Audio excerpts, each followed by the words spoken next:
जिन टीचरों को आज आप ऑनलाइन पढ़ाते हुए देख रही हैं, एक दिन इतने अच्छे एआई अवतार्स आ जाएंगे बाजार में, इन टीचरों की जरूरत खत्म हो जाएगी। ऑनलाइन एजुकेशन सिस्टम को जो सबसे बड़ा चैलेंज देने जा रहा है वो एआई है। जो काम आप बता रहे एआई का कि बच्चा प्रश्न पूछता है उसको वैसा उत्तर मिलता है, अगर वो बेहतर तरीके से एक व्यक्ति के बजाय एक ऐप के जरिए या एआई के जरिए मिल रहा है, तो आपको क्या लगता है कि क्या इस तरह के कोचिंग इंस्टीट्यूट्स को रिप्लेस कर सकता है, या फिर इस तरह के टीचर्स की जो आवश्यकता महसूस होती है या इंस्टीट्यूट्स में भी इन एआई से संबंधित जो है एजुकेशन सिस्टम को यहाँ लागू किया जा सकता है? भविष्य कैसा दिखता है? आंसर क्या निकल के आया? एआई फैसिलिटेटर है, करना अल्टीमेटली आप ही को पड़ेगा।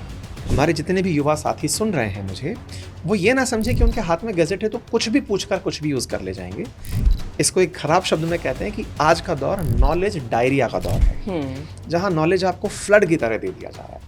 यूज़ करने की कला अगर आपके पास नहीं है, आप रात को परेशान होकर सोएंगे। आपको नहीं लगता कि ये जो अंतर है, और अगर बच्चा जो है ये प्रॉम्प्ट करना सीख गया तो उसको फिजिकली किसी टीचर की जरूरत नहीं पड़ेगी? क्या ये स्वस्थ व्यवस्था होगी? अगर कोई हमको ऑनलाइन पढ़ने वाला भी सुन रहा है ना, वो भी जान ले कि वो पढ़ भले ही ऑनलाइन ले, लेकिन बैठने के लिए वो उस समूह में जरूर जाए जो लाइब्रेरी में बैठा है, अच्छी डिबेट्स में बैठा है, अच्छी क्लासेस में बैठा है, वहाँ जाके जरूर जाओ, क्योंकि वो आपको सही मायने में बताते हैं कि केवल जिंदगी इस मोबाइल में नहीं है। बच्चा जब इलेक्ट्रॉनिक गैजेट्स के थ्रू पढ़ रहा होता है तो उसे ये लगता है कि हाँ ये तो मुझे आता है, क्योंकि उसकी जो मेमोरी है उस समय वो फ्लैश मेमोरी है।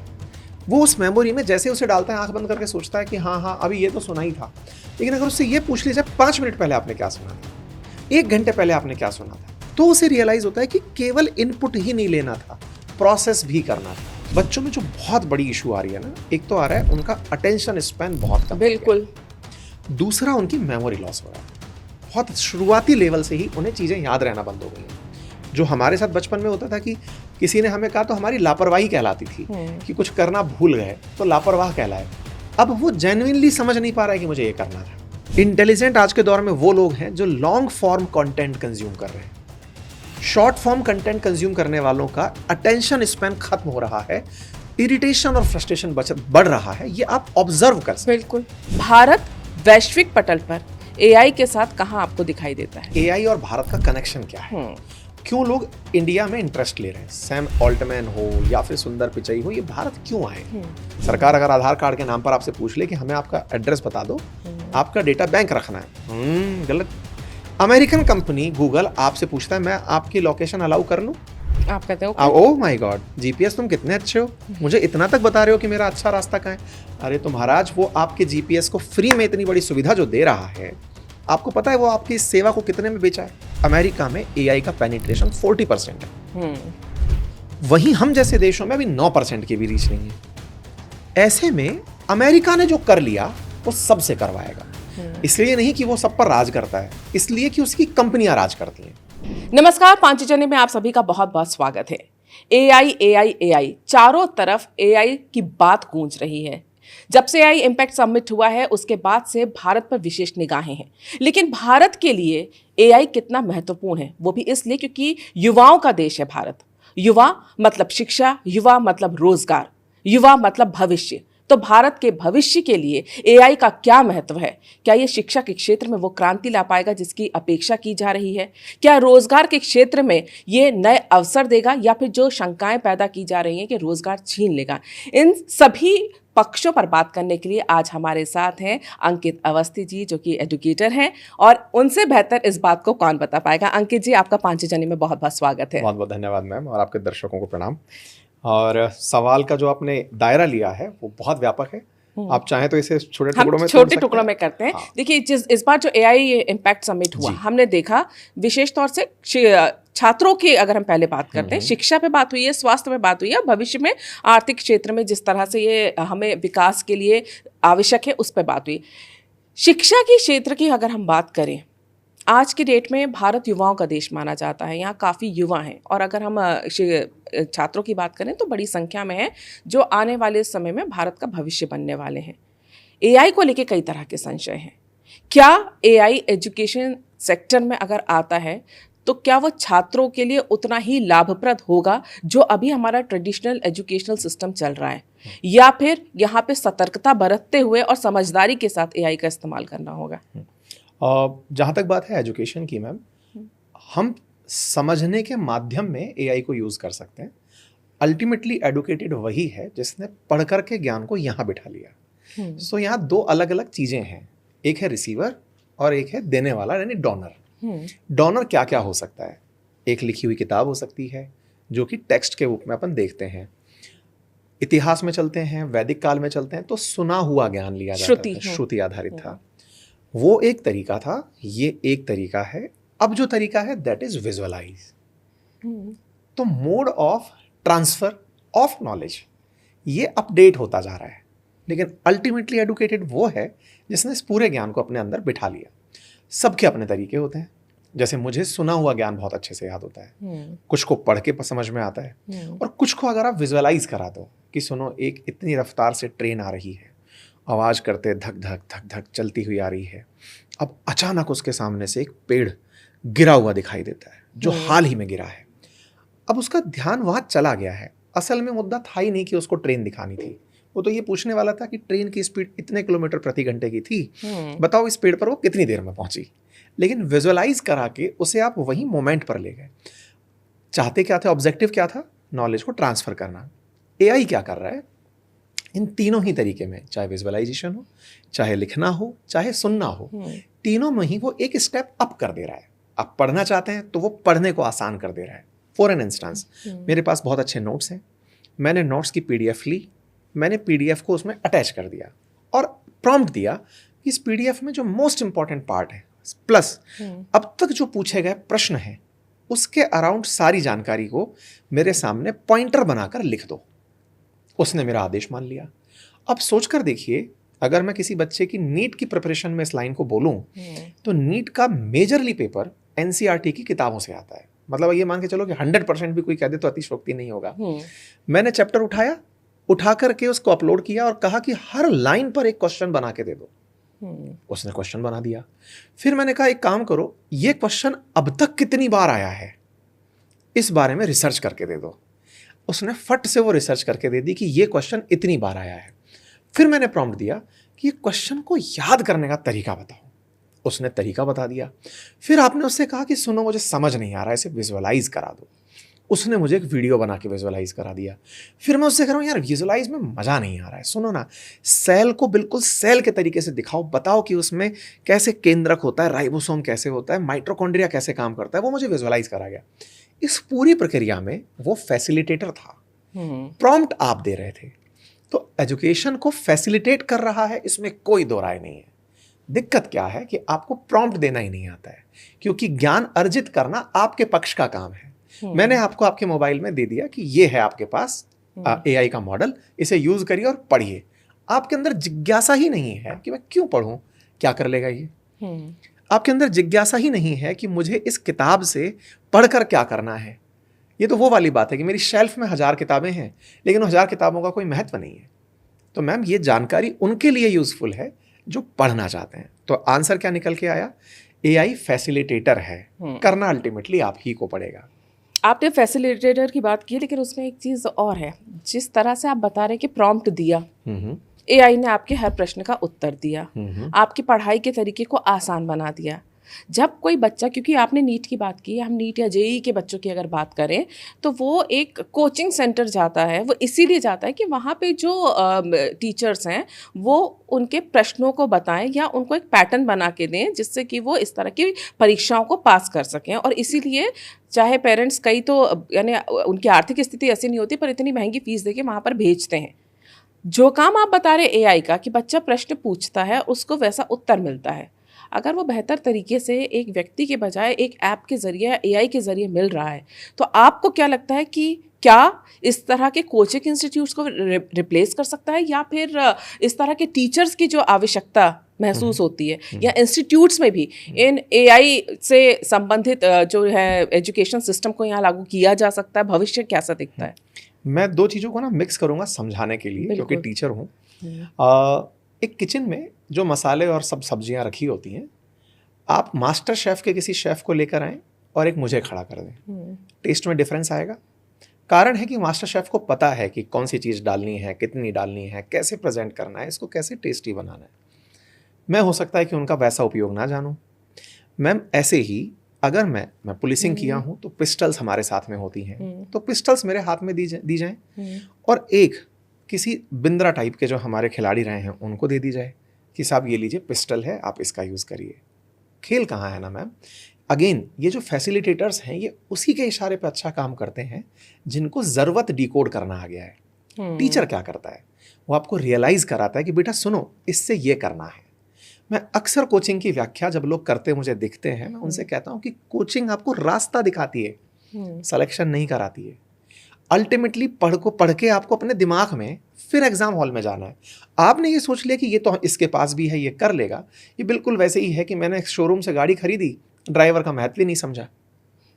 भाई कोई सिखाने वाला होगा तब आप सीख पाएंगे। तो ड्राइवर के लिए जो ड्राइविंग स्कूल काम कर रही है, गैजेट्स के लिए टीचर काम करता है कोचिंग में।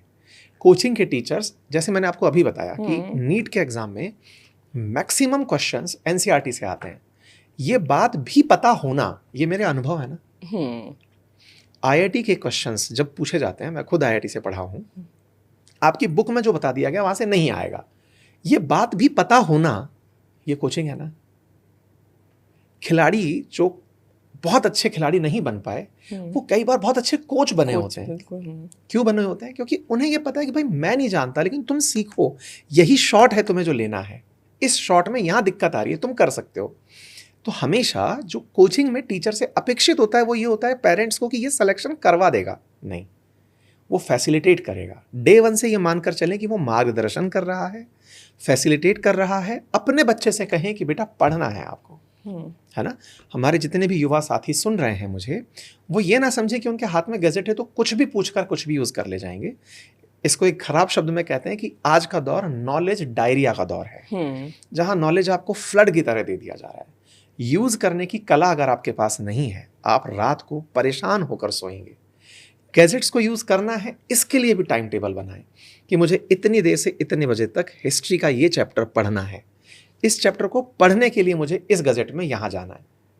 आपको दिशा पता होगी, ये बिल्कुल वैसे है मैं गाड़ी लूँ और रास्ते में निकल जाऊँ और मुझे दिशा ना पता हो कि कहाँ जाना है। तो जो मेरी मनोदशा होती है ना कि मैं गाड़ी में तो जाऊँ कहाँ। बहुत बार ऐसा होता है कि हम घर में अकेले हैं, गाड़ी उठाए चल दिए, लेकिन गाड़ी में स्पीड नहीं दे पा रहे हैं, जाना कहाँ है। और कोई कह दे कि सुनो फलानी जगह थड़ी पर मिलते हैं, दिशा मिल गई, अब हमारी गाड़ी सूट चली जा रही है। तो डायरेक्शनल होना बहुत ज़रूरी है। पहले से ही हमें समझना ज़रूरी है कि कहाँ जाना है। गैजेट्स उनके लिए, इलेक्ट्रॉनिक टेक्नोलॉजी, एआई, ये सब उनके लिए है। इतने सारे कोर्सेज आजकल चल रहे हैं एआई के। आपका भी एक कोर्स शुरू होने वाला है ना कि कैसे आप एआई को इस्तेमाल करें। बहुत बढ़िया है ना। मैं क्योंकि जब भी हम मोबाइल खोलते हैं तो मेरे मोबाइल में ज़्यादातर जो है ना ये एआई कोर्स, और एआई आप नहीं जानते तो आप ये कर लीजिए, अगर आप इतने साल के हैं तो आपको ये कोर्स कर लेना चाहिए। जब आप एजुकेशन की बात करते हैं, ये जो उम्र होती है ना बच्चों की, बहुत जिज्ञासु होती है, फास्ट लर्नर होते हैं। आप बोल रहे हैं कि फैसिलिटेट करने के लिए होता है। अगर वो प्रॉम्प्ट देना सीख गया तो एक फिजिकल टीचर जो है, जो भौतिक रूप से सामने खड़ा हुआ एक टीचर है, और एक एआई, प्रश्नों के उत्तर उसको वहां से भी मिल रहे हैं और यहाँ से ज्यादा एक्यूरेट, और आपको पता है कि कम समय में मिल रहे हैं। और दूसरी बात, वहां पे आपको अपना बिहेवियर भी ध्यान देना पड़ता है। यहाँ पर इससे कुछ भी पूछ सकते हैं और किसी भी तरह पूछ सकते हैं। तो आपको नहीं लगता कि ये जो अंतर है, और अगर बच्चा जो है ये प्रॉम्प्ट करना सीख गया तो उसको फिजिकली किसी टीचर की जरूरत नहीं पड़ेगी? क्या ये स्वस्थ व्यवस्था होगी? हाँ, जैसे ना आपने मेरे कोर्स का जिक्र किया तो मैं बता दूं, मेरा लेक्चर 1 ही है प्रॉम्प्ट कैसे दें। हमने इसी के प्रॉम्प्ट के कई सारे एआई टूल सिखाए हैं और ये अपने आप में एक स्कोप बन गया है। अब आते हैं मुद्दे के ऊपर जो आपने पूछा। मैं इसको फिर से एनालॉजी बनाऊंगा अपने स्टूडेंट टीचर व्यवहार से।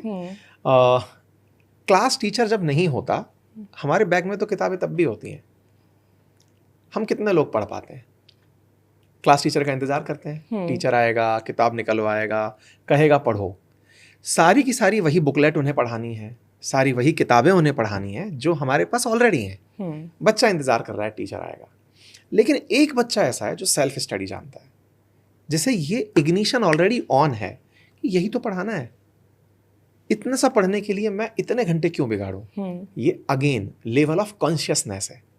अगर आप कॉन्शियस हैं, अपनी जागृति के साथ जुड़े हैं कि मुझे ये खुद ही तो करना है, अगर ये बच्चे को बहुत अर्ली एज में पता है, जैसे मैं अपनी बेटियों को ना पढ़ने से ज्यादा इस बात की इन दिनों ट्रेनिंग दे रहा हूं कि ये आपको पढ़ना है, पढ़ाने के ऊपर आश्रित नहीं होना है, सेल्फ स्टडी पर फोकस करो, नंबर कम आ जाने दो, क्योंकि अंततोगत्वा हर दिन आपको कोई हाथ पकड़ने वाला नहीं मिलेगा।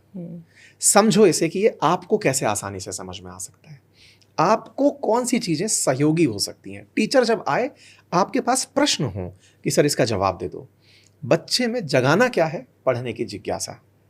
तो उम्मीद है कि मैंने आपके क्वेश्चन का सही से जवाब देने बिल्कुल, जिज्ञासा तो आपने बताया कि बच्चे में जिज्ञासा तो मूल है पढ़ाई के लिए, कि अगर जिज्ञासा नहीं होगी। पर हाँ, थोड़ा सा मुझे ज़रूर इसमें ये लगता है कि अगर बच्चा वही सेल्फ स्टडी, सेल्फ प्रॉम्प्ट सीख गया, तो क्या ऐसे माता पिता भी जो कोचिंग वगैरह नहीं भेजना चाहते, फॉर एग्जाम्पल हम जैसे कोटा की बात करते हैं, कई ऐसे पेरेंट्स होते हैं जो अपने बच्चों को अलग नहीं करना चाहते, व्यक्तिगत कारणों से भी, आर्थिक कारणों से भी, ऐसे में क्या ये एआई बिल्कुल सहयोगी होगा। मैं इस जगह पेरेंट्स को जो सुनेंगे हमको, उनको ये कहना चाहूंगा, चूंकि किसी को तो बताने वाला चाहिए कि कोई तो हमें गाइड करेगा, हर व्यक्ति को एक गुरु की जरूरत है। समटाइम्स वो गुरु कुछ सेलेक्टेड बच्चे भी हो सकते हैं, जरूरी नहीं है कि आप टीचर की तलाश में जाएं। आपकी गली मोहल्ले शहर में जो बच्चे पहले से सेलेक्टेड हैं, जो जॉब में हैं, आप उनके संपर्क में रहें। देखिए, peer learning itself is a phenomenon जो हमें समझना होगा। अगर आप अफोर्ड नहीं कर पा रहे हैं तो टेक्नोलॉजी आपको बहुत सुविधाजनक चीज तरीका से सिखाएगी, क्योंकि टीचर अफोर्ड करना भी आजकल बहुत लग्जरी हो गया है। ऐसे में अगर किसी सीनियर को आप अफोर्ड कर पा रहे हैं, जिन्होंने खुद सिलेक्शन अभी निकाला है, आप उनके पास जाइए, पढ़ने का तरीका सीख लीजिए कि सर ये पढ़ते कैसे हैं, और निश्चित ही टेक्नोलॉजी बहुत सस्ते में वो प्रोडक्ट उपलब्ध करा देगी। आने वाला जो समय है, अब हम तकनीकी में एंट्री करते हैं। जिन टीचरों को आज आप ऑनलाइन पढ़ाते हुए देख रही हैं, एक दिन इतने अच्छे एआई अवतार्स आ जाएंगे बाजार में, इन टीचरों की जरूरत खत्म हो जाएगी। ऑनलाइन एजुकेशन सिस्टम को जो सबसे बड़ा चैलेंज देने जा रहा है वो एआई है। और उस एजुकेशन सिस्टम में जहां आज आप YouTube जैसे प्लेटफॉर्म्स पर या एप्लीकेशन जैसी चीज़ों में कोर्सेज पढ़ रहे हैं, टीचर अपने तरीके से पढ़ा रहा है, मैम मेरा अवतार तैयार हो चुका है। आप भी बहुत सारे न्यूज़ चैनल्स पे देखते हैं, वो आए दिन प्रयोग करते हैं अवतार्स बना करके खबरें, वो as it is prompt reading है जो करते चले जा रहे हैं। तो पढ़ाने के लिए ऑनलाइन हमेशा चीज़ें मिल जाएंगी, तब जाके ऑफलाइन का रियलाइजेशन लोगों को होगा कि केवल इतना तक ही नहीं था पढ़ना। पढ़ने के लिए प्रेरणा हमें सहयोगी तरीके से भी मिलती है। जब बच्चा किसी क्लासरूम में बैठकर औरों को पढ़ता देखता है और मोटिवेट होता है, उसके अंदर एक डिसिप्लिन आता है, उसके अंदर एक भाव जगता है कि ये कर सकता है तो मैं भी करूंगा, तो उसे पीयर प्रेशर क्रिएट होता है। सब लोग एग्जाम माहौल में हैं, स्ट्रेस में, तो उसे लगता है कि मेरा स्ट्रेस नया नहीं है। ये सब चीजें वो सीखता है। और मेरा मानना है कि एजुकेशन सिस्टम से कभी भी इस कम्युनिटी लर्निंग को ना छीना जाए। ये हमेशा उसमें यही मैं आपसे समझना चाहती थी, क्योंकि आपने ऑनलाइन टीचिंग की बात की है। तो एक प्रश्न और है जो कि अक्सर माता पिता जो होते हैं, हम प्रतिदिन लाखों लोगों को ऑनलाइन पढ़ाते हैं। बिल्कुल, वही मैं आपसे उसके बावजूद भी मैं ये कहता हूँ कि आपस में जरूर मिले। अगर कोई हमको ऑनलाइन पढ़ने वाला भी सुन रहा है ना, वो भी जान ले कि वो पढ़ भले ही ऑनलाइन ले, लेकिन बैठने के लिए वो उस समूह में जरूर जाए जो लाइब्रेरी में बैठा है, अच्छी डिबेट्स में बैठा है, अच्छी क्लासेस में बैठा है, वहाँ जाके जरूर जाओ, क्योंकि वो आपको सही मायने में बताते हैं कि केवल जिंदगी इस मोबाइल में नहीं है। थोड़ा साथ में सीखो, व्यवहार सीखो, पढ़ने के समय जो आपका कैरेक्टर बिल्ट हो रहा है उसे भी डेवलप होने दो। बाहर घूमने जाओ, दौड़ने जाओ, लोगों से मिलो, साथ के लोगों से मिलो, ये व्यवहार में विकसित रखें। मैंने देखा कई बड़े इंस्टीट्यूट्स हैं जिन्होंने अपना ऑनलाइन जो एजुकेशन सिस्टम शुरू किया है, या उनके अपने यूट्यूब चैनल्स हैं, उसमें वो पूरे चैप्टर्स पढ़ाते हैं, सब कुछ अच्छी तरह से पढ़ाते हैं। लेकिन कुछ स्टडीज़ हमने देखी हैं जिसमें ये कहा गया कि बच्चा जब ऑनलाइन पढ़ता है तो वो परफॉर्मेंस नहीं होता जो वो फिजिकली अपने किताबों में पढ़ता है। इसका उदाहरण मैं आपको इस तरह से दे सकती हूँ कि हाल ही में मैं सोशल मीडिया पे ही देख रही थी, जो जेईई मेंस का जो फर्स्ट अटैम्प्ट का भी रिजल्ट आया, तो उसमें कई बच्चे बैठे हुए थे जो 99+ परसेंटाइल वाले हैं। उनमें से सारे बच्चों के पास वो बटन वाला मोबाइल फ़ोन था, वो स्मार्टफोन से दूर थे। उनमें से कई बच्चे हैं जिन्होंने 1-1, 1.5 साल से मतलब स्मार्टफोन से दूर रहे, सोशल मीडिया से दूर रहे, इस तरह के एजुकेशन सिस्टम से दूर रहे। यहाँ पे संशय ये पैदा होता है कि फिर ऑनलाइन क्लासेस कितनी उपयोगी हैं, क्या वो उपयोगी नहीं है, बच्चे के लिए बेहतर क्या होगा? बहुत बढ़िया। आपने शुरुआत का जहाँ से हमने चर्चा शुरू की थी, अगर उस पॉइंट को पकड़ा हो, मैंने कहा था अल्टीमेटली नॉलेज को आपके अंदर जाना है, आपने उसको रिटेन कर लिया, ये तो ऑब्जेक्टिव है। आपने सोर्सेज में इन सबको समझा। इन सोर्सेज की गलतफहमी क्या है कि अगर मैं आपके सामने सारी किताबें खोलकर रख दूं तो आपको फीलिंग ये रहेगी कि मुझे सब याद है। बच्चा जब इलेक्ट्रॉनिक गैजेट्स के थ्रू पढ़ रहा होता है तो उसे ये लगता है कि हाँ ये तो मुझे आता है, क्योंकि उसकी जो मेमोरी है उस समय वो फ्लैश मेमोरी है। वो उस मेमोरी में जैसे उसे डालता है आंख बंद करके सोचता है कि हाँ हाँ अभी ये तो सुना ही था। लेकिन अगर उससे ये पूछ लीजिए 5 मिनट पहले आपने क्या सुना था, 1 घंटे पहले आपने क्या सुना था, तो उसे रियलाइज होता है कि केवल इनपुट ही नहीं लेना था, प्रोसेस भी करना था। नॉलेज में अभी क्या हो रहा है, मैंने शुरुआत में कहा ना नॉलेज डायरिया, नॉलेज तो भर भर के आ रहा है लेकिन प्रोसेस करने का कोई टाइम ही नहीं दे रहा है। प्रोसेस करना कब होता है? जब व्यक्ति चिंतन करता है। इसलिए चिंतन के रूप में उन लोगों ने डिवाइसेस को ही हटा दिया। आजकल बहुत सी कोचिंग प्रमोट क्या कर रही हैं कि हम इलेक्ट्रॉनिक गैजेट फ्री एजुकेशन देते हैं। क्यों? क्योंकि आपको याद कराना है, ये बात भी बतानी है। एग्जाम में मशीन अलाउड नहीं है। आपकी प्रिपरेशन में पूरे टाइम मशीन आपके साथ थी, एग्जाम में इसके बिना आपको बिठा दिया, आप बगले ताक रहे हो कि यार मैं तो कुछ लेके पढ़ता था। आदत में आ गया। इसीलिए जो आप कह रहे हो कीबोर्ड वाले मोबाइल थे, मैं आपको ऐसे भी बहुत अच्छे एग्जांपल्स दूंगा जिन्होंने केवल एक टैब से उठा के रैंक 1 यूपीएससी में निकाल लिया। ऐसे भी बहुत सारे एग्जांपल्स हैं जो टॉपर्स हैं। लेकिन पता हो कि गैजेट्स के माध्यम से फैसिलिटेट होना है, लर्न आपको करना है। बिल्कुल। तो जिस भी बच्चे के पेरेंट्स सुन रहे हैं, बच्चा हमें सुन रहा है, वो ये याद रखें कि आपको लिमिटेड यूज करते हुए याद करने की नेचर विकसित करनी है। आप उसे प्रैक्टिस करें, याद करें, जिस भी तरीके से आप उसे समझ सकें। अल्टीमेटली आपको मेमोरी यूज अपनी करनी है, मोबाइल की मेमोरी नहीं। बिल्कुल। और अब हम बढ़ते हैं थोड़ा शिक्षा के जो हमारे छोटे बच्चे हैं उनकी तरफ। एक टाइम था, आपने भी पढ़ा होगा, हमने पढ़ा है ब्लैक बोर्ड, फिर आगे स्मार्ट क्लासेस। एआई आने के बाद आपको क्या लगता है कि किस तरह की क्लासेस होंगी, भविष्य क्या होगा और बच्चों के लिए क्या आवश्यक है? और स्कूल जो है, जो आज की डेट में इन चीज़ों से परेशान है, क्योंकि मैं अक्सर स्कूलों में अपने बच्चों के भी जाती हूँ तो देखते हुए ये सबसे पहले जोर दिया जाता है बच्चों को मोबाइल से दूर रखें। और दूसरी तरफ एआई ऐसा आ रहा है, बिना मोबाइल और बिना गैजेट के उससे आप कर नहीं सकते। क्या भविष्य छोटे बच्चों के लिए एआई की क्या उपयोगिता है, या टीचर्स के लिए क्या उपयोगिता है? और भारत जैसा देश जहाँ पर इंटरनेट जो है अभी 24% गांव में पहुँच ही नहीं पाता है, 34% तक तो 4G पहुँच ही नहीं पाता है। एक तरफ शहर के बच्चे अगर एआई का इस्तेमाल करें, गांव के बच्चे वो नहीं कर पाए, ये बैलेंस कैसे होगा? ये डिजिटल डिवाइड क्रिएट है अभी। हाँ ठीक है, एक विकासशील अर्थव्यवस्था में ये आपको देखने बिल्कुल। लेकिन जहां तक बात हो कि बच्चों के लिए फ्यूचर एआई की वजह से कैसा होगा, तो मैंने आपसे अगेन कहा, जितना लर्निंग को, मैं कई बार बीइंग एन एडुकेटर, शिक्षक की बात बहुत बार बोलता हूं कि कभी भी सब्जेक्ट टफ नहीं होता, सब्जेक्ट को समझाने वाले की कमी रही होती है। बहुत से बच्चे बोलते हैं कि मुझे फिजिक्स में इंटरेस्ट नहीं आता, तो मैं कहता हूँ आपको अच्छा टीचर नहीं मिला। अगर अच्छा टीचर मिला होता तो आपको फिजिक्स में इंटरेस्ट आया होता। आपने सोशल मीडिया के थ्रू कुछ ऐसे वीडियोस देखे होंगे जहां पर कुछ फिजिक्स के टीचर्स पहिया लेकर घुमा रहे हैं, दिखा रहे हैं कि देखो ऐसे होता है काम। तो जिन्होंने समझाने में बहुत मेहनत की, उन्होंने बच्चों को भी सब्जेक्ट सिखा दिया। एआई अगर आपको समझाने में सुविधा दे रहा है तो बच्चों की एजुकेशन का लेवल बढ़ेगा। अगेन बात यह है कि वो बच्चा ये समझ ले कि ये क्लासरूम तो मैं मेरे घर में भी बना सकता हूँ, मेरे तो हर दिन ये साथ ही रहेगा, मुझे इस पर निर्भर होने की ज़रूरत है। तब आप फेल मार जाएंगे क्योंकि आपने अपनी मेमोरी को गौण कर दिया है। मैम, इन दिनों अगर आप ऑब्जर्व करें, बच्चों में जो बहुत बड़ी इशू आ रही है ना, एक तो आ रहा है उनका अटेंशन स्पैन बहुत कम। बिल्कुल। दूसरा उनकी मेमोरी लॉस हो रहा है। बहुत शुरुआती लेवल से ही उन्हें चीज़ें याद रहना बंद हो गई हैं। जो हमारे साथ बचपन में होता था कि किसी ने हमें कहा तो हमारी लापरवाही कहलाती थी कि कुछ करना भूल गए तो लापरवाह कहलाए। अब वो जेन्युइनली समझ नहीं पा रहा है कि मुझे ये करना था। क्यों? क्योंकि उसके न्यूरॉन्स को आपने ट्रेन कर दिया, डिपेंडेंट कर दिया। ये बिल्कुल वैसा है। बचपन में हमने कई बार वो चूहे वाला एग्जाम्पल सुना है कि एक चूहा था जिसे हर बार कंडीशन किया जाता था कि इसको इतने बजे पर घंटी बजाकर दाना दिया जाएगा, घंटी बजा के दाना दिया जाएगा, घंटी बजा के दाना दिया जाएगा। एक दिन दाना नहीं दिया, केवल घंटी बजाई, चूहा तब भी आया क्योंकि ट्रेन हो गया। अभी क्या हो रहा है, नॉलेज के लिए इलेक्ट्रॉनिक गैजेट, नॉलेज के लिए इलेक्ट्रॉनिक गैजेट, टेक्नोलॉजी, वो ये भूल जा रहा है कि टेक्नोलॉजी से मुझे नॉलेज लेना था। वो केवल टेक्नोलॉजी के साथ चला जा रहा है। उसको ये सारी सुविधाएं अपने दिमाग में लेके आनी थी, वो मशीन में ही छोड़ करके सोच रहा है कि मुझे सब आता है। इसी से अटेंशन स्पैन कम होता है। इसकी थोड़ी सी साइंस हम डिस्कस करते हैं। जब भी कोई चीज आपको नहीं पता है और वो आपको पहली बार पता चलती है, तो उसकी एक खुशी होती है।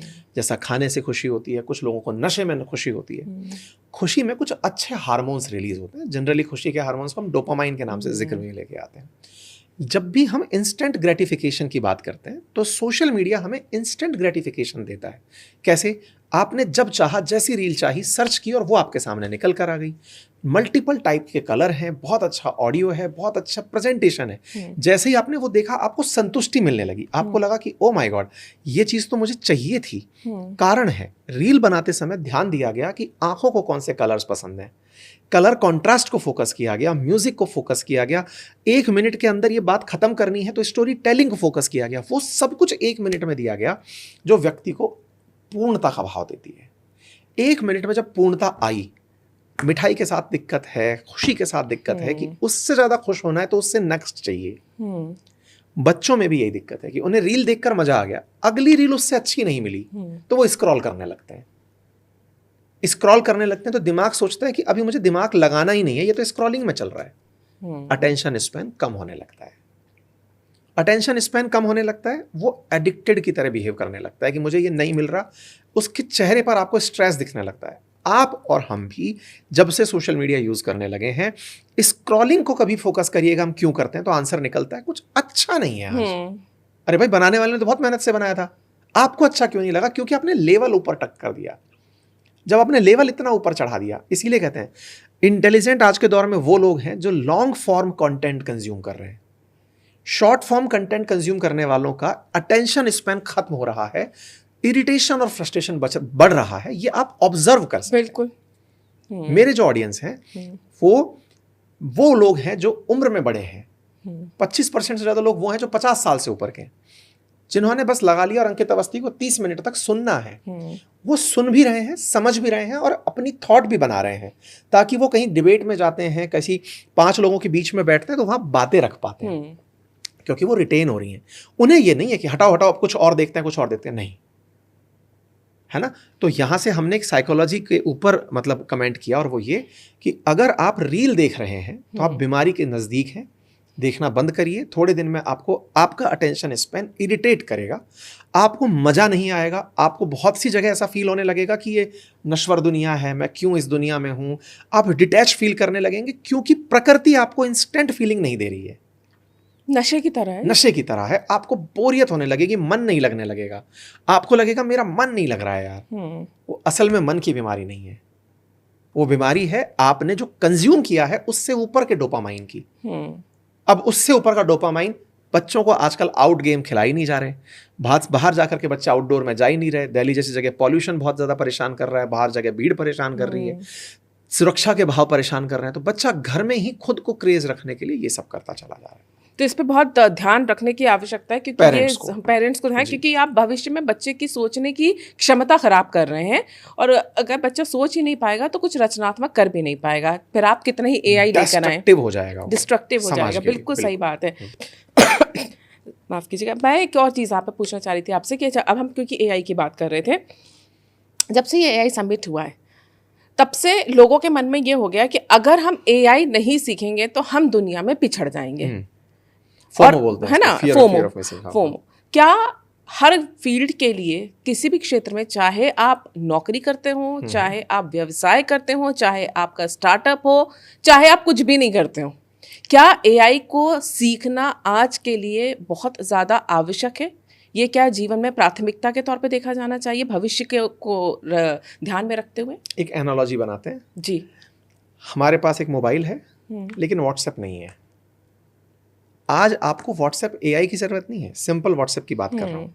क्या आपको लगता है कि मेरे पास तो व्हाट्सएप है, मेरे सब स्टाफ के पास, मेरे कलीग के पास, जिनसे मुझे काम पड़ रहा है, उनके पास अगर व्हाट्सएप नहीं है तो वो कुछ ना कुछ तो लैग कर रहे हैं। आप उन्हें टीम के अंदर रखने से हिचकते हैं कि यार मुझे इंस्टेंट कुछ लिखना था, तुमने देखा ही नहीं व्हाट्सएप। इवन आप इस बात से इरिटेट होने लगते हैं, यार तुमने व्हाट्सएप देखा क्यों नहीं, देख लिया तो रेस्पॉन्ड क्यों नहीं किया, मैंने भेजा था ना मैसेज। मतलब तकनीकी जिसने तुरंत अपना ली वो इस समय के साथ तेजी से चलने लगा। तकनीकी नहीं भी अपनाओगे, घर में आकर के कोई धमका नहीं करने वाला है कि भाई क्यों नहीं अपनाई आपने। लेकिन तकनीकी ना अपनाने से आप अपने ही पीयर ग्रुप में पिछड़े हुए महसूस करेंगे। ये पहली चीज है जो पता होनी चाहिए, जो कंप्यूटर के साथ भी हुआ था, जो कंप्यूटर के साथ भी। और पीछे चलिए, कैलकुलेटर के साथ चलिए, कंप्यूटर के साथ चलिए, इंटरनेट के साथ चलिए, मोबाइल के साथ चलिए। मुझे वो दौर याद है, शायद आपको भी होगा, जब हम लोगों को मोबाइल आया था, तब पेरेंट्स ये कहा करते थे बेकार चीज है ये बर्बाद कर देगी, ये पता नहीं पैसा बहुत सारा खा जाएंगे। ऐसा ही आज एआई के लिए है। एआई का यूज क्या करेंगे, इससे ज्यादा चर्चा हो रही है नुकसान क्या होंगे। बिल्कुल यही बात हो रही है कि क्या नुकसान होंगे। नुकसान की चर्चाएं ज्यादा हो रही है, और वो लोग ज्यादा कर रहे हैं जिनके अंदर इनर्शिया ज्यादा है। इंसानी प्रवृत्ति है मैम, इसको न्यूटन के लॉ ऑफ मोशन से भी समझते हैं। जो जैसा है वो वैसा बना रहना चाहता है, न्यूटन लॉ ऑफ मोशन है ये। इसके अंदर आपका अपने आप में पड़े रहना कि मैं जिस कंफर्ट में हूं मैं वैसा ही ठीक हूं, ये इंसानी प्रवृत्ति है। तकनीकी सीखना, अरे कौन कष्ट करेगा। लेकिन किसी ने आपको कहा कि सुनो, सुबह अगर जल्दी जग के तुम वॉक करने जाओगे ना, मजा आ जाता है। आप एक दिन कहा, किसी ने आप नहीं उठे, दूसरे दिन कहा नहीं उठे, एक दिन वो दोस्त आया, हाथ पकड़ा, चलना यार दिखा के तो लाता हूँ, कितना मजेदार है। आप उठे, आपको लगा अरे यार इतना खूबसूरत भी होता है क्या चिड़ियों का चहचहाना, सूरज का उगना इतना अच्छा होता है क्या, फ्रेश एयर ऐसी होती है क्या, शांति इतनी अच्छी होती है क्या। एक नए युग में जैसे ही आपने एंट्री की तो आपको एहसास हुआ कि यार मैंने कितना खो दिया, मैं पहले आ गया होता तो। ये बिल्कुल वैसे ही है तकनीकी को अवॉइड अगर आप करना चाहते हैं, या तो ये विलफुल डिसीजन हो कि मैं कभी नहीं आऊंगा, तो आप उस एटीट्यूड को कैरी करिए। जैसे आज भी बहुत से ऐसे लोग हैं जो कहते हैं मैं कीबोर्ड का मोबाइल रखता हूँ, मैं बिल्कुल वैसे ही कन्वेंशनल तरीके से चलता हूँ, अगर संवाद करना है करो, मेरा तरीका यही है। तो आप उनको वैसे स्वीकारने लगते हैं। आप उनकी पहचान में सबसे पहले ये बताते हैं ये फलाने सिंह हैं, ये मोबाइल नहीं यूज करते, वो अपवाद हो जाते हैं। और अपवाद भी बड़े होते हैं। ऐसे ही या तो आपके अंदर ये भाव हो, नहीं तो क्रिटिसिज्म तो मत करिए। मेरा केवल तकनीकी को लेकर ये है कि आप नहीं जानते तो आप बिना जाने अपवाद की तकनीक की बुराई मत करिए। अगर हम तकनीक की बात करें, एआई को लेकर भारत में काफ़ी उम्मीदें वैश्विक स्तर पे दिखाई दे रही हैं। जिस तरह से अभी कई वैश्विक नेता भी यहाँ पर आए, कई टेक जाइंट यहाँ पर आए, भारत को आप इस दिशा में, क्योंकि काफ़ी उम्मीदें जताई जा रही हैं जिस तरह से एआई को लेकर अभी सबमिट हुआ उसके बाद से, किस तरह से आप आने वाले समय में, जैसे कि बोल रहे थे, मैंने उसी में एआई समिट के दौरान सुना कि 3000 गुना 3 साल में बढ़ जाएगा, 10,000 गुना तक इसका इस्तेमाल बढ़ जाएगा। बहुत तेज़ी से ये चीज़ें बढ़ने वाली हैं। भारत वैश्विक पटल पर एआई के साथ कहाँ आपको दिखाई देता है? बहुत बढ़िया। देखिए, पहले ना इस बात को समझें, उससे पहले ये समझें कि एआई और भारत का कनेक्शन क्या है, क्यों लोग इंडिया में इंटरेस्ट ले रहे हैं। सैम ऑल्टमैन हो या फिर सुंदर पिचाई हो, ये भारत क्यों आए? ये बड़े बड़े लोग जो एआई के टेक दिग्गज हैं, अमेरिका से निकलकर यहाँ क्यों आए? इसके पीछे का कारण समझते हैं। एआई में सबसे बड़ा खेल है उसको दिए गए इनपुट का, प्रॉम्प्ट का नहीं, एक इनपुट उसका भोजन खिलाया गया है। एआई को और आसान करते हैं। जिन्होंने गूगल यूज किया है वो मेरी इस बात को समझ पाएंगे। जब हम गूगल पर कुछ सर्च करते हैं तो सर्च करने पर गूगल अपने पास वेबसाइट्स पर उपलब्ध जितना भी डेटा है उसको तुरंत फ्रैक्शन ऑफ सेकंड में सर्च मारता है और आपके रिजल्ट को निकाल कर सामने दे देता है। आपने पूछा बताओ भाई बेस्ट यूनिवर्सिटी कौन सी है, उसने अपने पास जितना भी डेटा था सब छांटा, उसमें देखा और निकाल के दे दिया। अब इसी प्रकार से इतने सारे डेटा में से निकालने का काम जो गूगल कर रहा था, एक और बुद्धिमान आदमी आया, सैम ऑल्टमैन, उसने कहा कि मैं ऐसा काम करूंगा कि आपको 10 रिजल्ट नहीं दिखेंगे, एक परफेक्ट रिजल्ट दिखेगा। समझना, मेरे सामने चॉइसेस रख दी जाएं, 56 भोग की थाली सजा दी, कहा भोजन करो, और मैंने आपके बारे में बिहेवियरल अध्ययन कर लिया, आपके सोशल मीडिया के थ्रू सीख लिया, आपके नॉलेज के थ्रू सीख लिया, आपके ट्रेट्स को मैंने ऑब्जर्व किया और समझा कि जैसे ही आप आएंगे मैं आपके थाली में ये सर्व करूंगा, आप मना ही नहीं कर पाएंगी। मैंने एक कदम आगे चल के आपके व्यवहार का अध्ययन कर लिया। लेकिन इस काम को करने के लिए जरूरत क्या थी? जरूरत थी कि मुझे 56 के 56 भोग के बारे में तो पहले पता हो, प्लस मुझे आपके बिहेवियर के बारे में भी पता हो। इसके लिए मुझे एक अतिरिक्त डेटा डालना था। उस व्यक्ति ने क्या किया, दुनिया भर का डेटा उठाया, एक बड़ी सी मशीन के दिमाग में भर दिया। मशीन का दिमाग मतलब मेमोरी कार्ड में भर दिया। डेटा बैंक बनाता गया। और अब उस डेटा बैंक से ये कहा कि तुमसे जब पूछेंगे ना तो तुम्हें इस फ्लो से होते हुए गुजर कर जवाब देना है। मैं इसके सारे तकनीकी शब्द भी यूज कर सकता हूं, पर मैं इसको बहुत आसान भाषा में समझाता चल रहा हूं। आपसे जब पूछेंगे आपको अपनी पूरी बैंक में से संभाल के छीन छान के वो चीज़ निकालनी है। आप लाइब्रेरी का दौर याद करें, जैसे हम जब IIT कानपुर में थे, वहाँ की लाइब्रेरी मल्टी स्टोरी लाइब्रेरी, लाखों किताबें। लाइब्रेरियन के पास आप जाइए, आप कहिए कि मुझे इलेक्ट्रॉनिक्स की ये किताब चाहिए, लाइब्रेरियन आपको विद इन ए मिनट ये बता सकता था, सुनिए इस फ्लोर पे जाइए, इस रैक में रखी हुई है ये किताब, इस रो में रखी हुई है या इस हॉरिजॉन पे रखी हुई है, आप जाके वहाँ से निकाल लीजिए। क्यों बता पाया? इंडेक्स पूरा बना रखा इंडेक्स बना रखा था। ऐसे ही इन AI के मेमोरी के जो बेसिस हैं, डेटा सेंटर्स हैं, उनकी इंडेक्सिंग कर दी गई कि आपसे जब पूछा जाएगा तो ये चीज़ें देख करके आप इसको इनपुट का आंसर दे देना। ओके, अब क्या होता है, इतना सारा नॉलेज और आपका जवाब एक रूप में निकल कर आता है तो आपको बहुत ही सेटिस्फैक्ट्री लगता है। मैम लेकिन जवाब की भी तो एक सीमा है। हम वो जवाब हैं। 140 करोड़ भारतीय, इनके एक्सपीरियंसेस ये अपने आप में एक इनपुट डेटा है। इसके लिए मेरे पास तरीका ये था, या तो मैं कुछ अच्छे लोग बिठाता और इन सब के बारे में लिखवा के डलवाता। मैंने उल्टा किया। मैंने कहा तुम सबके लिए ये फ्री है, यूज करो। आपने एक ने, मेरा नाम ये है, मुझे ये पसंद है, बताओ मैं कैसा लगता हूं, मुझे यहां जाना है, बताओ मैं क्या खाऊंगा। आप सबको उसने फ्री में पहले बांटा, आपके सारे अनुभव रिकॉर्ड किए, क्योंकि उसकी मशीन ऑलरेडी ट्रेन है। वो तो चाहता था कि आपका डेटा लेके मैं अंदर रख लूं। आप पूछेंगे कि यार एक बात बताओ, अगर एक आईफोन, एक टीबी का लिया जाए, 526 का लिया जाए, दोनों में ही बहुत ज्यादा प्राइस का अंतर होता है। इतनी मेमोरी अगर वहां पर बढ़ गई तो इतने सारे लोगों का डेटा वो रखेगा कहां? इसी के लिए उन्हें इन्वेस्टर मिलते हैं जो कहते हैं कि सुनो तुम तो डेटा ले लो, बिलियंस ऑफ डॉलर हमसे ले लो और डेटा बैंक बनाओ। बोले साहब इसका क्या करेंगे? बोले खेला वही है। बोले क्या? एक बार डेटा हो तो मिस्टर अंकित अवस्थी, आज दिवाली है या आज होली है, सुनो तुम्हारे व्यवहार से पता चलता है कि तुम्हें ये कलर, ये मिठाई और इस तरह के कपड़े पसंद हैं। मैंने यही डेटा 4 बेहतरीन प्लेटफॉर्म्स को बेचा कि अंकित अवस्थी की वेबसाइट पर अमेजन वालों ये पिन मार दो बस, या जोमेटो वालों इसको ये खाना दिखा दो। आप सोचो ना, मेरा डेटा प्रोडक्ट तक पहुंचता है और मुझे वही दिखाया जाता है। मैं फ्रैक्शन ऑफ सेकंड टन ऑर्डर बुक कर देता हूं।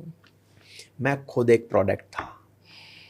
इंडिया को इन कंपनीज ने इस तरह से यूज किया है कि इंडियंस का डेटा, प्रधानमंत्री मोदी इतना गहराई से कैसे बोल पा रहे हैं कि भारत के साथ लिए बिना आप काम नहीं करेंगे? क्यों? पता है ना, हमारा डेटा आपकी जरूरत है भाई। पर इसमें डेटा सिक्योरिटी का मसला भी तो आता है। हम डेटा सिक्योरिटी आप ऐसे समझिए कि आज आपने ना चाहते हुए भी देश से फेसबुक, व्हाट्सएप, इन सब के थ्रू अपना डेटा पहुंचा दिया। आप समझिए कि एक व्यक्ति जिसने अपना ओपन AI करके चैट GPT बनाया, वो व्यक्ति ही केवल ये काम करता रहता, सब क्यों उतर गए? सबको यही लगा कि यार ये तो डेटा की तो कहानी है। फेसबुक वाले मेटा ने कहा अरे मेरे पास तो भर भर के डेटा रखा है, मैं क्यों यूज नहीं कर लेता। ट्विटर वाले ने कहा अरे मेरे पास तो भर भर के रखा है, मैं क्यों यूज नहीं कर लेता। गूगल ने कहा अरे मेरे पास तो डेटा ही बैंक है। उसने जेमिनाई बना लिया, उसने ग्रॉक बना लिया, सब अपने अपने ले आए। खेल कहां पे है? फिर हमारी कंपनियों को पता चला, IRCTC को पता चला, ओ डेटा तो हमारे पास भी है, तो हमने अपना AI बना लिया। जिसके पास डेटा है उसने अपनी डेटा बैंक बनाई, अपनी डेटा बैंक पर अपना एक प्लेटफॉर्म लगा दिया AI के रूप में। 2 आंसर है इसको अच्छे से। आपको कस्टमर नीड पता है, फैसिलिटेट करो, सेल्स को बढ़ाओ, अल्टीमेटली प्रोडक्ट बिकना है। हम सब कहां हैं? इस सवाल का जवाब होपफुली अब मिल गया होगा। हम डेटा बैंक के फिलहाल तो इनपुट्स हैं, बाद में हम कस्टमर होंगे। लेकिन हम मालिक कब होंगे? मालिक तब होंगे जब हम अपने डेटा को अपने हिसाब से देना शुरू करेंगे, कि हम उसके साथ खेलना शुरू कर देंगे कि सुनो ये डेटा हमारा है ना, अब हमें नहीं चाहिए ये चीज। हम बताने लगेंगे कि हमने तुम्हें ब्लफ किया। हम अभी क्या होता है, मशीनों पर इंसान से ज्यादा निर्भरता रखते हैं। सरकार पूछ ले कि बताओ तुम्हारा नाम क्या है, तो सरकार डेटा प्राइवेसी कर रही है। सरकार अगर आधार कार्ड के नाम पर आपसे पूछ ले कि हमें आपका एड्रेस बता दो, आपका डेटा बैंक रखना है, गलत। अमेरिकन कंपनी गूगल आपसे पूछता है मैं आपकी लोकेशन अलाउ कर लूं? आप कहते हो ओ माय गॉड, GPS तुम कितने अच्छे हो, मुझे इतना तक बता रहे हो कि मेरा अच्छा रास्ता कहाँ है। अरे तो महाराज, वो आपके GPS को फ्री में इतनी बड़ी सुविधा जो दे रहा है, आपको पता है वो आपकी इस सेवा को कितने में बेचा है? GPS से आपकी रेगुलर मॉनिटरिंग हो रही है। जहां जहां आप जा रहे हो वहां वहां वो आपको आपकी पसंद की चीजें दिखा रहा है कि साहब सुनो यहाँ पर ये खाना है, ये पेट्रोल पंप है, सबसे वो पैसे ले रहा है कि तुम्हें मैं वहां पर टैग करने के इतने पैसे लूंगा। आपको क्या लग रहा है कितना अच्छा है? आप सरकार ने अभी थोड़े दिन पहले गडकरी साहब ने कहा कि हम गाड़ियों के ऊपर ऐसे प्रयोग करना चाहते हैं, गाड़ी जितना चलेगी रोड पर उतना टैक्स कट जाएगा। अरे ये तो आप हमारी निगरानी कर रहे हैं। आप निगरानी कर रहे हैं सरकार से तो आप नाराज हो सकते हैं। गूगल को जो खुद परमिशन देके बैठे हैं वो सरकार भी ऑप्शन दे देगी, मत दो भाई सरकार को निगरानी का अधिकार। ये कुछ ऐसी चीजें हैं कि इंसान, भारत का व्यक्ति जब कंपनियों की जगह लोगों में विश्वास करना शुरू करेगा तो हम खुद इसके मालिक बनेंगे। अभी जब तक हम उनको बड़ा मानते हुए चल रहे हैं, हम उसके कहे कथन को, व्हाट्सएप कहता है कि मैं डेटा प्राइवेसी रखता हूं, हम उसके ऊपर ट्रस्ट करते हैं। सरकारें कहती हैं कि डेटा प्राइवेसी करती है तो हम उसके ऊपर ट्रस्ट नहीं करते। ये देश का दुर्भाग्य है। यहाँ पे भरोसे की बात आती है। और हमने, क्योंकि आप बता रहे थे कि नकारात्मक प्रचार की बात हो रही है, तो एक प्रश्न जो बार बार उठ रहा है कि एआई नौकरियां खा जाएगा, एआई जो है वो कई लोगों के रोजगार खा जाएगा। ये जो भ्रम फैला हुआ है या ये जो संशय फैला है, इसमें कितनी सच्चाई है? अधूरा सत्य है ये। अधूरा सत्य कैसे है? किसी ने कहा कि अंकित के बारे में ये पता लगाओ कि इसे क्या खाना है। ठीक है, उसके लिए 4 आदमी लगाए थे पहले जो ये पता लगाते थे कि अंकित करता क्या है। पता कर लिया, 4 लोगों की नौकरी थी अंकित के बारे में पता लगाना। एआई ने वो 4 लोगों की नौकरी खा गया। अरे भाई, नौकरी खा गया ये तो। लेकिन अंकित जैसे 4 लोगों के और बारे में उसने पता मिनट भर में लगा लिया। तो जिसको प्रोडक्ट सप्लाई करना था उसका स्केल बड़ा हो गया। 2 बातें हैं साहब। मैं 1 लाख का माल बेचता हूं कि लो साहब 1 लाख का माल है, ठीक है। 1 लाख के लिए मैं 100 कस्टमर के पास जाता हूं, उनमें से 1 खरीदता है।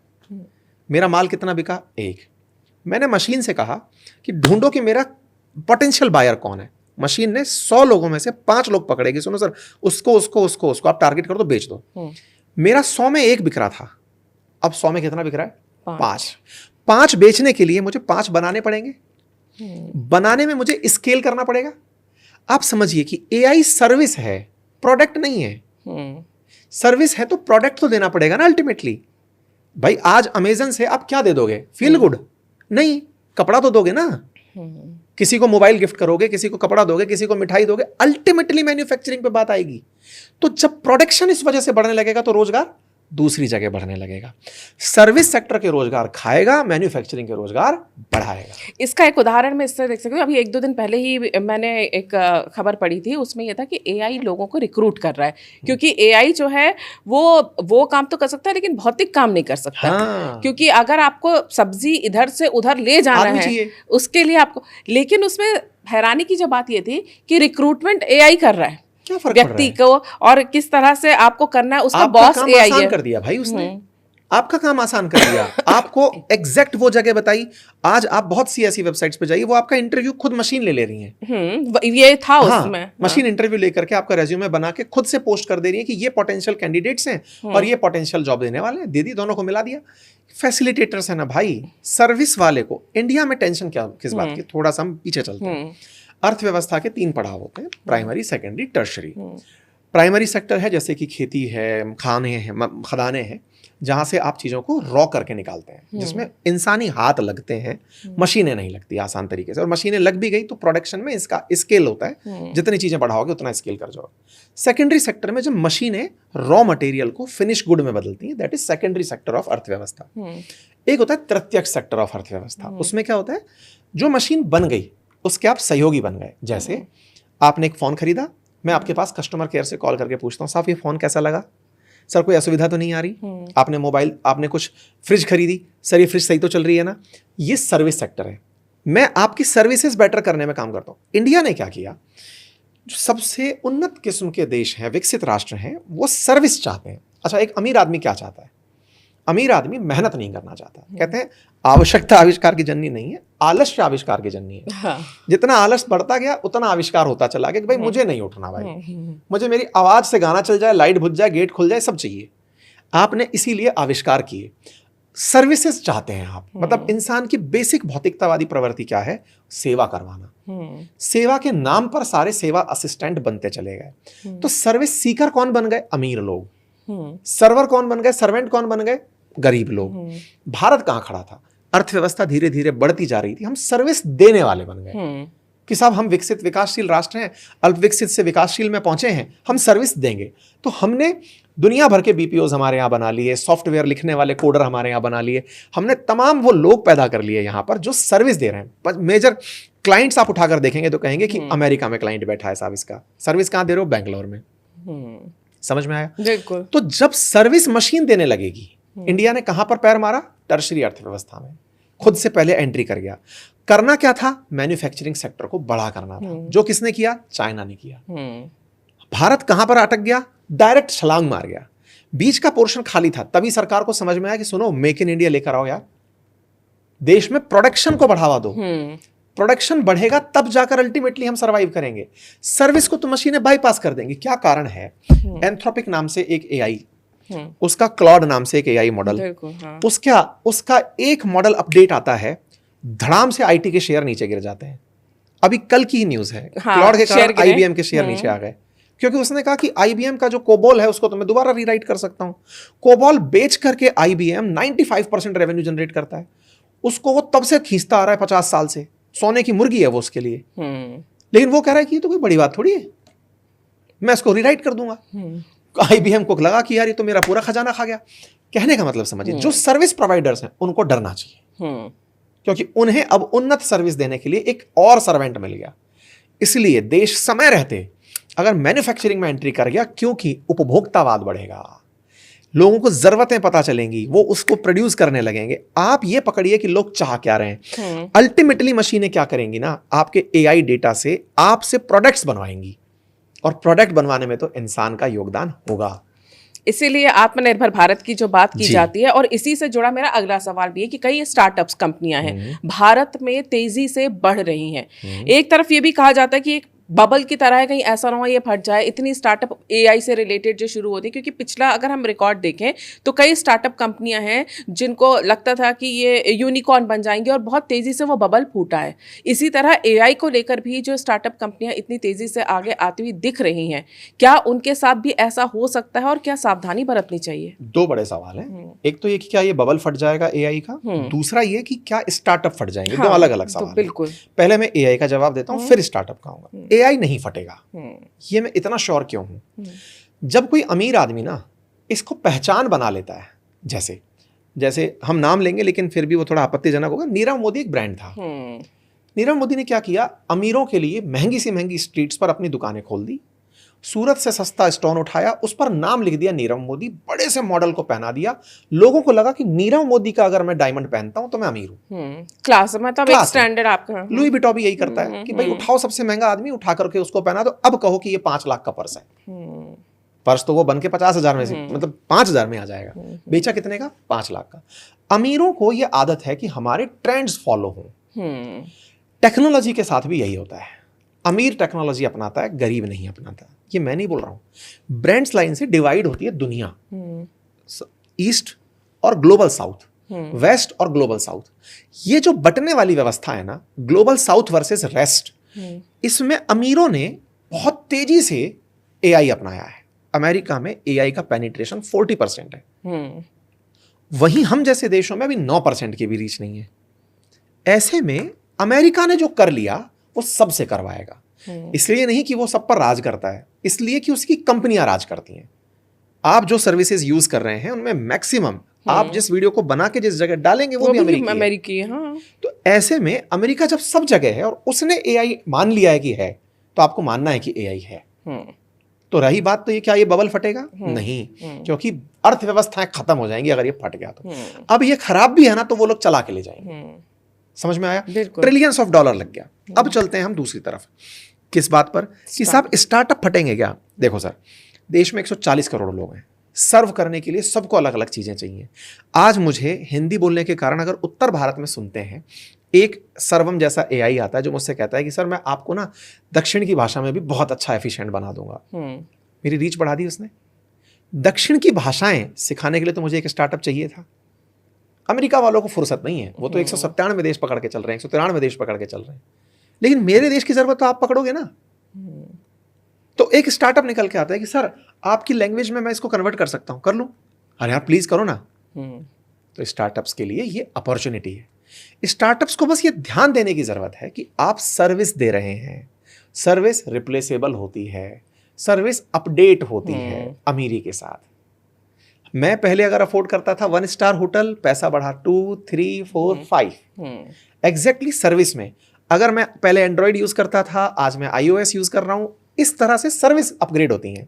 याद रखें कि स्टार्टअप भी एक नीश पकड़ के रहें, लेकिन आने वाले परिवर्तन के लिए तैयार रहें, अपग्रेड करते रहें अपने आप को, तो वो ज़्यादा बेहतर रहेगा, सिग्निफिकेंट बने रहेंगे। जो हमने इस बार एआई समिट में भी देखा ना, किसानों के लिए भी काफ़ी बातें हुई है, लेकिन हमारे भारत जैसे देश में जो गांव हैं वहां तक इस तरह के ऐप जिसमें वेदर बताएंगे, किस तरह की फसल, क्या ये संभव है कि एआई का उपयोग एक जो दूर दराज के गांव का व्यक्ति जहां पर इंटरनेट की व्यवस्था नहीं है वो कर पाएगा? ये भी एक बड़ा चैलेंज है भारत के लिए। इसको ऐसे समझते हैं, जैसे ना मैंने आपको शुरुआत में कहा कि टीचर अच्छा और बुरा होता है, सब्जेक्ट नहीं।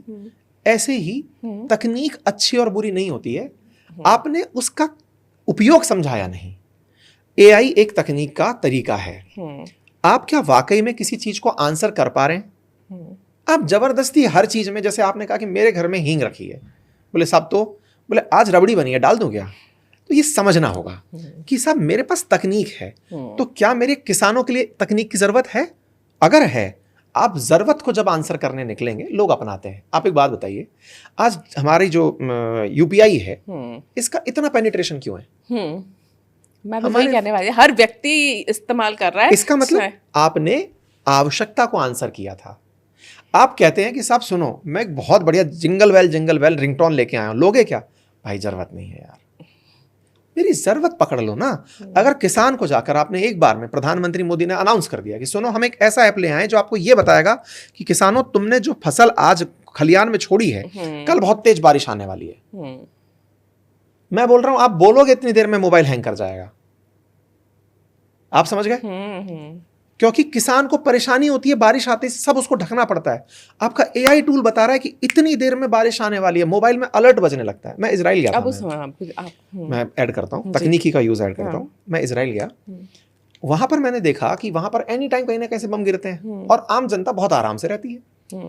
मैंने बड़ा अच्छा सा लगा कि ये क्या चक्कर है भाई कि लोगों को फर्क ही नहीं पड़ रहा है। बोले सर तकनीक ऐसी है कि हम सबके मोबाइल में बजर्स हैं।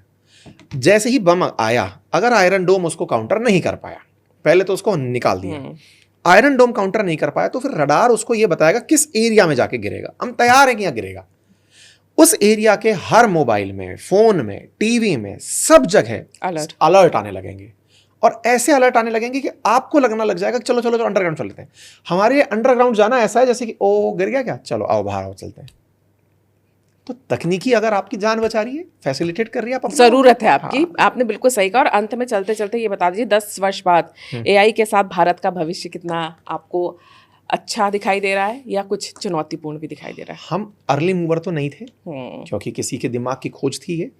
मुझे बहुत अपेक्षा थी एज एन एडुकेटर कि यार मेरे देश की बहुत सी ऐसी कंपनियां जो आईटी सेक्टर में वर्ल्ड क्लास हैं, जिन्होंने दुनिया भर को सर्व किया है, अगर वो समय रहते इसको पकड़ती और जो हजारों करोड़ का हर बार हर टर्सरी हर क्वार्टर में ये बताती है कि इतना लाभ हमने कमा लिया, अगर वो एक फंड निकाल के इस काम को पहले ही कराने निकल पड़ती, इंडिया ग्लोबल लीडर होता, इंडिया दुनिया को दे पाता, क्योंकि हमने बहुत बड़ी एज ले रखी थी। लेकिन अब देर से ही आए दुरुस्त आए। आज वर्ल्ड के अंदर चौथी बार एआई समिट हुई और वो पहला विकासशील देश भारत बना जहां एआई समिट हुई। ये हमारी जागृति को दर्शाता है, अच्छे विजन को दर्शाता है, सरकारी विजन को दर्शाता है कि वो इतना तेजी से पकड़ गए कि वर्ल्ड में हम चौथे हैं, पहले विकासशील देश हैं जिसने जरूरत को महसूस किया। प्रधानमंत्री के इस विजन को भी हमें देखना होगा कि वो महसूस तो किए कि आओ भाई बात करते हैं, डरो मत, यूज करते हैं। तो ये अपने आप में अच्छी बात है। तो माहौल बनता है। अब जैसे बहुत से लोगों को ये पता है कि और कुछ हो ना हो, लोग एआई को लेकर सेंसिटाइज हो गए इस एआई समिट से। कोई मुझसे ये पूछता है कि एआई समिट से क्या मिला, मैंने कहा हर न्यूज चैनल पर एआई समिट चला। बोले हाँ, किसी भी कारण से, अपोजिशन का भी योगदान, सत्ता पक्ष का भी योगदान, सब तरफ से एआई समिट चला। बोले हाँ। मैंने कहा इससे सबको ये तो महसूस हुआ कि एआई नाम की कोई चिड़िया है, अवेयरनेस तो आई। जब भी बड़ी समिट आयोजित की जाती है, उनको इतने बड़े स्केल पर रखने का कारण ये होता है कि उसका अवेयरनेस व्यापक हो। सरकार जन जन को बताए कि एआई आ गया, वो दूरदर्शन के समाचार हो जाएंगे। लेकिन अगर मैं इसी लाइन को इतने बड़े इवेंट के थ्रू बताता हूं, तो आपको लगता है कुछ तो बड़ा है जिसके लिए सरकार प्रतिबद्ध है। और एक बार आपको जब कोई अवेयरनेस दी जाती है, आप सुनने लगते हो कि हाँ बता भाई बता क्या है। आज मैं इतनी जगह जहां भी इंटरव्यूज में जा रहा हूं, मैक्सिमम जगह एआई पर चर्चा हो रही है। अगर समिट ना हुई होती तो जरूरत ही ना होती। हम आज चर्चा इसीलिए कर रहे हैं और क्योंकि आप एजुकेटर हैं, आपने खुद अपना एक कोर्स शुरू किया, आपको लगता है अब सरकार को भी इस दिशा में आगे बढ़ना चाहिए और सरकारी तौर पे जिस तरह के बाकी संस्थाएं होती हैं एआई को लेकर भी विशेष शिक्षा संस्थान होने चाहिए अब। बिल्कुल होना चाहिए, लेकिन सरकार की अपनी कुछ मर्यादाएं होती हैं। जैसे आपने शुरुआत में कहा कि इंटरनेट पेनिट्रेशन इतना ही है, तो ऐसे में सरकार अपने मौखिक रूप से इसको नहीं बोल सकती। सरकार आपको माहौल दे सकती है। मुझे माहौल दिया कि जाओ तुम कोर्स बेच लो, पैसे कमा लो, ये सरकार का काम है ना। उसने दिया, मैंने कर लिया। एग्जैक्टली वैसे ही अगर मैं इस लाइन को उल्टा बोलकर चलता कि सरकार आपको कहे कि सरकार कह रही है कि सुनो भाई, इस हर स्कूल में अब ये पढ़ाया जाना चाहिए, जनता कहेगी सर इंटरनेट तो है नहीं, आप पढ़ाने की मैंडेटरी कंडीशन क्यों ले आ रहे हैं। आज राइट टू एजुकेशन जैसी चीज को इंप्लीमेंट करने में फंड की जरूरत पड़ती है, आप राइट टू एआई कर दिए तो बहुत फंड की जरूरत पड़ेगी। हमारे पास संसाधन जितने हैं उतनी ही तरीके से हमारे जो डायरेक्टिव प्रिंसिपल्स हैं उनका इंप्लीमेंटेशन होता है। संसाधन बढ़ेंगे, हम उनको मूल अधिकार बना देंगे।